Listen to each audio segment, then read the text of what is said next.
What are some of the things that you think you'll work on in the future? Is it important to you to keep going back to film and television? Do you have, I know that the music is a huge part of your career as well, and people might like to know what, and I know you're also working on directing an opera, so Yes. people might like to know some of the next things you're looking forward to. Well, next spring, I'm directing La Boheme, Puccini, in Connecticut at the Connecticut Opera Company. As it turns out, that the setting is the Harlem Renaissance. Ah.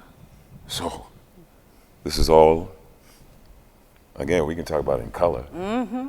It's all brown, and yet it's Puccini. So we haven't altered a single note, none of the above. And the exploration, therefore, again, is this cultural exploration. And that music, actually the form comes from the people anyway. It's a perfect way to explore.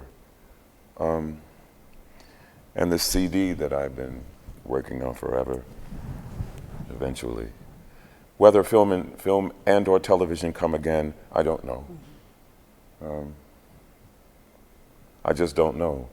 If it never happens again, that's okay.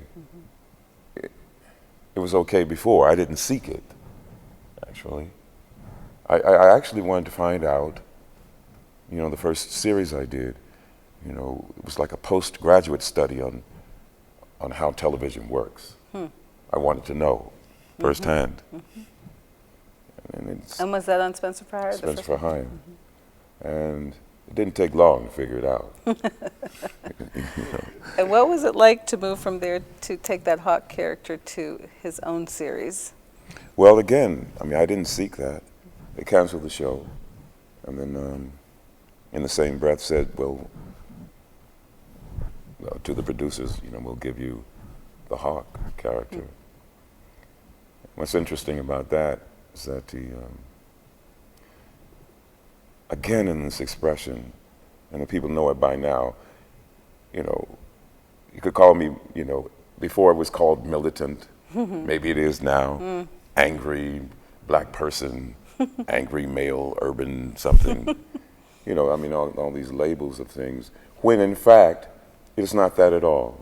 There is no belligerence, there's nothing about it, except that in the Hawk character, for example, that I know the culture.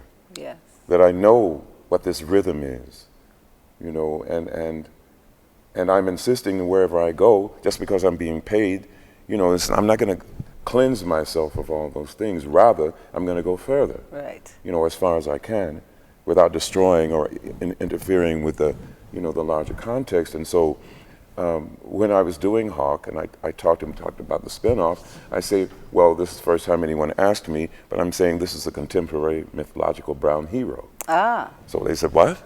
What do you mean? That's the way it was the entire time, because I quoted the culture. And it was a mythological hero. Amiri Baraka talks about blues heroes.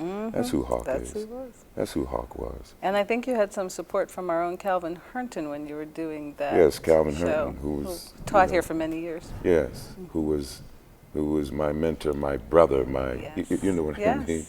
It's the blurring of the lines of it, and I asked him specifically to come and help me do this. A man called Hawk. So that we are looking at the world through brown eyes. Yes. So every single element of it, aside from the exigencies of doing episodic, we only did 13, but it was very carefully crafted, in that way, visually, and then finally the music, et cetera, et cetera. It's about the culture. I just wanted to follow that by asking, then how did your Star Trek character take advantage of that point of view? Were you able to bring that to the futuristic idea of a hero? Well, yes, to the extent that brown children, though not exclusively, must be able to participate in contemporary mythology, must use the imagination to see themselves whole some eons hence. That when we first started doing it, as a matter of fact, it was at the time where we were looking across the country, even though that hasn't stopped, looking across the country at children planning their funerals because they could not see, you know, beyond, you know, a life that they would ever grow to be men and women.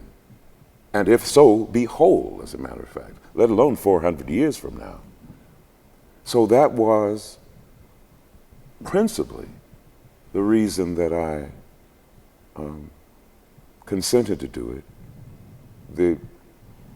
And also this idea of having to defend humankind to some other intelligence in the universe, to deal with the consequence of loss. That's to say, because the character's wife dies in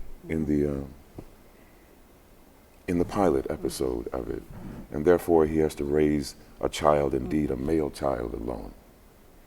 All those things are questions for us, not just as African American people, brown people, or African people for that matter. You know, it's a human. All those are human questions. Questions we're always going to have. And because Star Trek historically has always, you know, used the allegory. Yes. You know, to talk about possibility, to talk about the things that we would like to be, to change the things that we cannot change right now.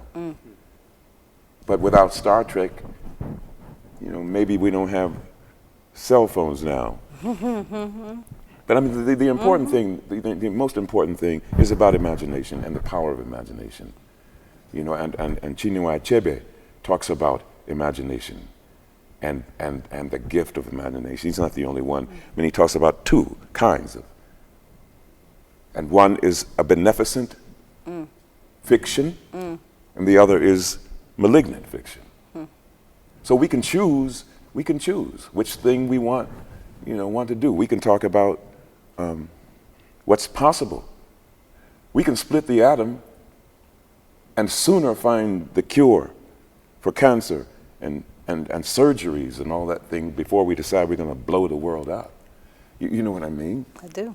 It's a and that's a beneficent fiction, using the imagination in that way. Or we can say, in the malignant fiction, that men are superior to women, and you see what I mean? Yes. And that racism is a hip thing. Yes. It's malignant fiction. Yes.